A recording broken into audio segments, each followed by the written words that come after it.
नमस्कार दोस्तों, स्वागत है आपका हमारे YouTube चैनल में। और आज के इस वीडियो में हम बात करेंगे भारत के उस प्राचीन शिक्षा प्रणाली के बारे में जिसको पढ़ के भारत कभी सोने की चिड़िया हुआ करता था और हमारे पास विश्व की सबसे एडवांस यूनिवर्सिटी थी जिसको नालंदा विश्वविद्यालय के नाम से जाना जाता है। तो आज के इस वीडियो में हम बात करेंगे गुरुकुल शिक्षा के बारे में, यानी प्राचीन भारत में गुरुकुल शिक्षा प्रणाली कैसी थी, यानी एजुकेशन सिस्टम कैसे था, क्या आज के एजुकेशन सिस्टम से बेटर था या नहीं था। यानी आप एक तरीके से भी देख सकते हैं कि पहले की जो गुरुकुल शिक्षा प्रणाली थी उसको पढ़ के हमारा देश जो भारत था वो सोने की चिड़िया कहलाया, और आज के समय में वेस्टर्न एजुकेशन लेके जो हमारा देश है वो डेवलपिंग कंट्री के रूप में देखा जा रहा है। तो डिफरेंस काफ़ी है। तो आज की इस वीडियो में हम वही बात करेंगे कि आखिर गुरुकुल एजुकेशन सिस्टम यानी प्राचीन भारत में कैसा था, यानी गुरुकुल किसे कहते हैं, गुरुकुल आखिर कितने प्रकार के होते हैं, और गुरुकुल में एजुकेशन कैसी होती थी। और सबसे मेन चीज़ ये कि भैया गुरुकुल उस समय जब एडमिशन लेते थे तो फीस भी देते थे या फिर फ्री में पढ़ते थे। तो इन सारी चीज़ों के बारे में हम बात करेंगे। तो चलिए फिर शुरू करते हैं। तो सबसे पहले हम ये जान लेते हैं आखिर गुरुकुल का मतलब होता क्या है। देखिए, गुरुकुल जो है दो शब्दों से मिलकर बना होता है। पहला होता है गुरु, दूसरा होता है कुल। तो गुरु का मतलब आप सभी लोग समझ ही रहे हैं कि गुरु यानी जो हमारे टीचर हैं, जो अध्यापक हैं, उसको गुरु बोलते हैं। और बात आती है कुल की। कुल का मतलब होता है परिवार या फैमिली।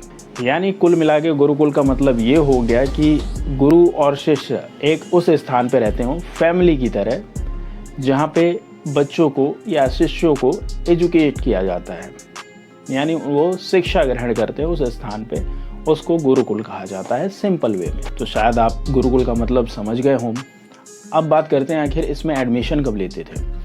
देखिए, गुरुकुल में एडमिशन लेने का जो एक एज होता था बच्चों का, वो होता था 6 साल से 12 साल तक। जी हाँ, आज की तरह नहीं कि 2 साल 3 साल पे ही एडमिशन हो जाता है। उस समय एक एज डिसाइड की गई थी कि अगर गुरुकुल में किसी बच्चे को एडमिशन देना है तो वो 6 साल का होगा तब हो सकता है या 12 साल का होगा तब हो सकता है।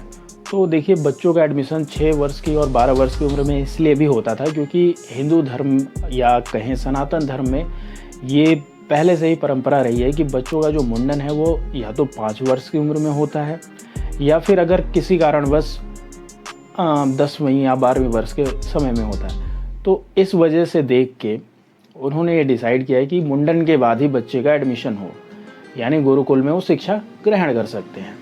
तो इसलिए था जी कि बच्चों का गुरुकुल में एडमिशन या तो 6वीं जब वो 6 साल के होंगे तब होगा या फिर वो 12 वर्ष के होंगे तब होगा। अब जी बात आती है कि गुरुकुल कितने प्रकार के होते हैं। देखिए, गुरुकुल उस ज़माने में 3 प्रकार के होते थे। जिस तरीके से आज के समय में पहले स्कूल होता है, फिर उसके बाद आप ग्रेजुएशन करते हो, फिर उसके बाद डिप्लोमा या पोस्ट ग्रेजुएट के लिए जाते हो, तो इस तरीके से उस समय भी था। तो पहला जो गुरुकुल था वो नॉर्मल गुरुकुल था, यानी उसका नाम ही गुरुकुल था। उसमें यही होता था कि बच्चे 6ठे या 12वें वर्ष में गुरुकुल में जाते थे, शिक्षा ग्रहण करते थे। दूसरा गुरुकुल होता था जी परिषद, यानी जब गुरुकुल की बेसिक एजुकेशन वो प्राप्त कर लेते थे तो वो परिषद वाले स्टैंडर्ड में चले जाते थे। वहाँ पे क्या होता था कि जो एक तरीके से थोड़ा ग्रेजुएशन की डिग्री वहाँ पे दी जाती थी, यानी वहाँ के जो गुरु होते थे वो एडवांस लेवल के होते थे गुरुकुल वाले गुरु से, यानी वो अपने स्ट्रीम के अनुसार पढ़ाई करते थे। तीसरा आता है जी तपस्थली। तपस्थली में होता ये था कि इसमें बिल्कुल एडवांस तरीके की एजुकेशन दी जाती थी। इसमें होता ये था जो स्टूडेंट था वो काफ़ी एडवांस एजुकेशन प्राप्त करने के लिए जाता था, और जितने भी कहा जाए पीएचडी लेवल के, डॉक्टर्स लेवल के गुरु थे वो उसको इसमें शिक्षा देते थे। तो इस तरीके की पहले की प्रणाली थी और इस तरीके से हमारे गुरुकुल डिवाइड हुआ करते थे। और अब बात कर लेते हैं आखिर गुरुकुल के नियम क्या क्या थे।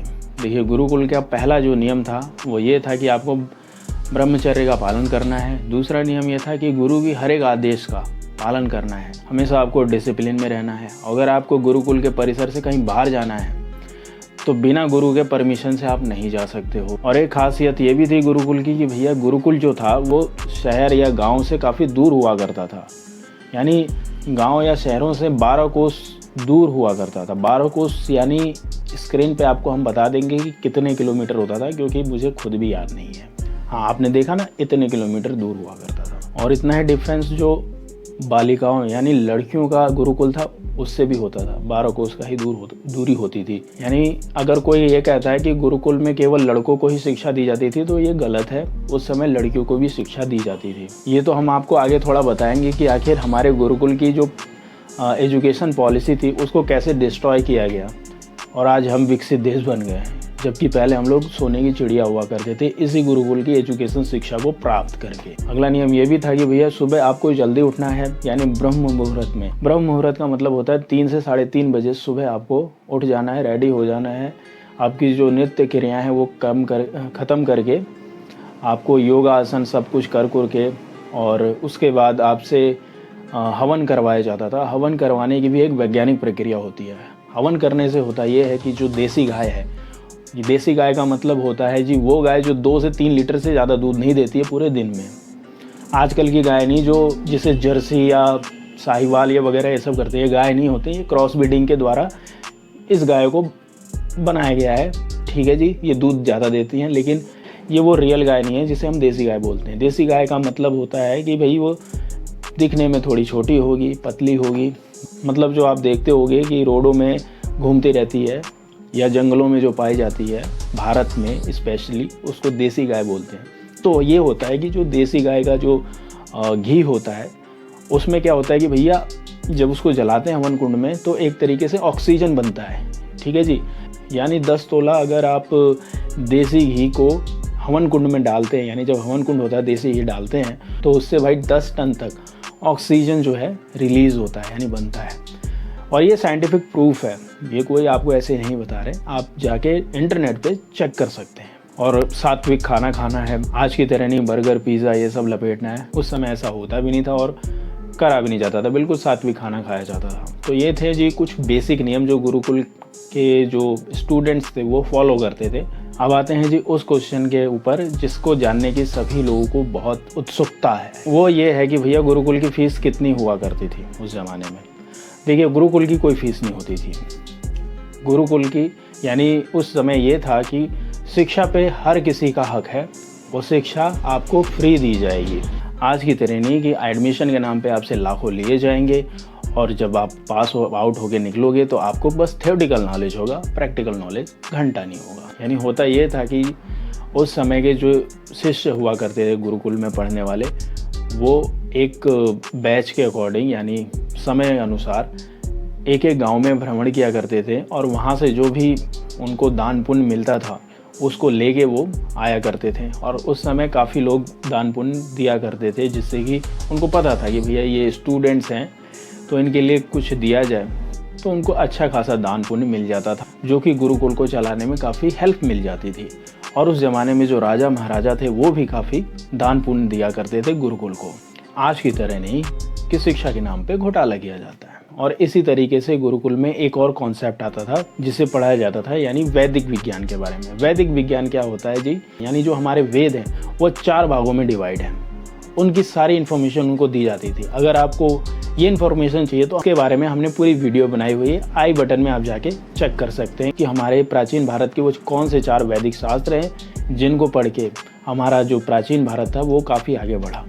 और वो पूरी तरीके से साइंस बेस्ड है। जी हाँ, उसमें कोई अंधविश्वास उसमें नहीं बताया गया है। और जो सबसे बेसिक शिक्षा दी जाती थी वो दी जाती थी हमारे जो 5 एलिमेंट्स हैं, यानी जिनसे हमारा शरीर बना है, उनके बारे में जानकारी दी जाती थी। यानी जैसे फायर एलिमेंट है, यानी अग्नि विद्या जिसको मेटलर्जी भी बोला जाता है, उसके बारे में ज्ञान दिया जाता था। कैसे किस प्रकार से आप अस्त्र शस्त्र का निर्माण कर सकते हैं और हमारे शरीर में जो अग्नि तत्व है उसका क्या रोल होता है, उसके बारे में जानकारी दी जाती थी।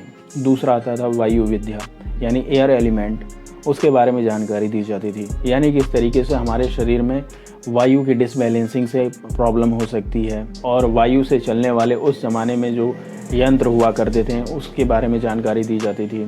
फिर आता था जल विद्या दी जाती थी। जल विद्या यानी जो वाटर एलिमेंट है उसके बारे में जानकारी दी जाती थी कि किस तरीके से शुद्ध जल पीना चाहिए। दूसरा ये दिया जाता था कि भैया जल से जो बारिश का पानी होता है कैसे स्टोर करें, यानी वाटर मैनेजमेंट की जानकारी दी जाती थी बेसिकली।